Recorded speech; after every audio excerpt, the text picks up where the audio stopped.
আমরা আমাদের নেতৃবৃন্দকে ফাঁসি দিয়েছিল, ন্যায়বষ্ঠ রায়ের কথা বলেছিলাম, কিন্তু আমরা ন্যায়বষ্ঠ রায় দিতে চাই না। আমরা ইনসাফের বাংলাদেশ প্রতিষ্ঠা করতে চাই, যেটা ছাত্রদের স্লোগান ছিল, বুকের মধ্যে অনেক জ্বর, বুক ফেটেছি। এজন্য আসুন সবাই মিলে দোষারোপের আর প্রতিশোধের রাজনীতি না, সবাই মিলে আমরা সম্প্রীতির রাজনীতি গড়ে তুলি। সাম্প্রদায়িক রাজনীতি না, সম্প্রীতির রাজনীতি।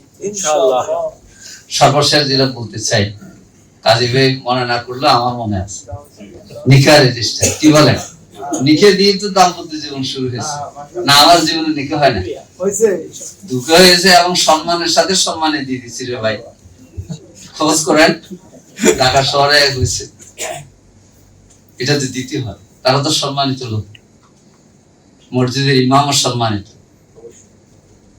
আমার আত্মীয় মধ্যে আমার মামায় নেকা রেজিস্টার ছিলেন, বড় মামা স্কুল মাস্টারি করতেন, এই জন্য ওনাদের দাবির কথা বলেছি। আমরা আমাদের দলীয় ফোরামে এটার কৌশলগত দিকটা আগে অনুমোদন করাবো।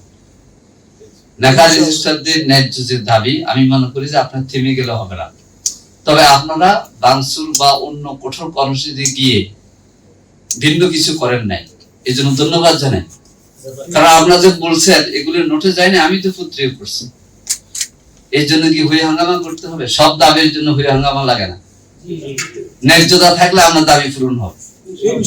এই জন্য আজকে আমরা জেনে গেলাম, আমাদের দলীয় ফোরামে আমরা বলবো, আর আপনারা আপনাদের ফোরামে আলোচনা করতে থাকেন, একবার দুইবার 10 বার বললে এগুলি হবে। আরেকটা পরামর্শ দিয়ে যাও, ওই যে সাব্বির ভাই বললো যে আমাকে জামাত বলে, আরেকজন আওয়ামী লীগ বলে, আমি মনে করি যে তারা নিকা রেজিস্টার, এই ক্ষেত্রে আপনাদের পরিচয় দলীয় হবে, আপনাদের পরিচয় হবে আপনার সম্মানিত নিকা রেজিস্টার।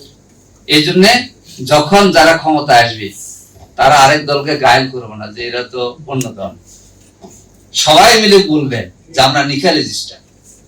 আবার নিকা রেজিস্টারের নিয়মে এসে কেউ দলীয় পরিচয় নিয়ে কর্তৃত্ব প্রতিষ্ঠা করবেন না। আমরা এটা শিক্ষকদের প্রোগ্রামে বলেছি, সাংবাদিকদের প্রোগ্রামে বলেছি যে আপনারা আপনাদের দাবিগুলি আদায় করতে হলে সব পক্ষ মিলে এক জায়গায় আসবে। কেউ বলবেন হালিম ভাই আমি তো জামাত করি, কেউ বলবেন যে আমি তো বিএনপি করি, আবার কেউ বলবেন যে ওরা তো আওয়ামী লীগ করে চলে গেছে। নো, পেশাগত দাবির ক্ষেত্রে সব পক্ষ একসাথে হবে। যেমন আপনার নেকা রেজিস্টারের মধ্যে আমার আত্মীয়তা আছে, দেখা যায় 2 জন আওয়ামী লীগ করে, 4 জন বিএনপি করে, 6 জন জামাত করে, আছে না? এই ক্ষেত্রে আমরা সবাই এক।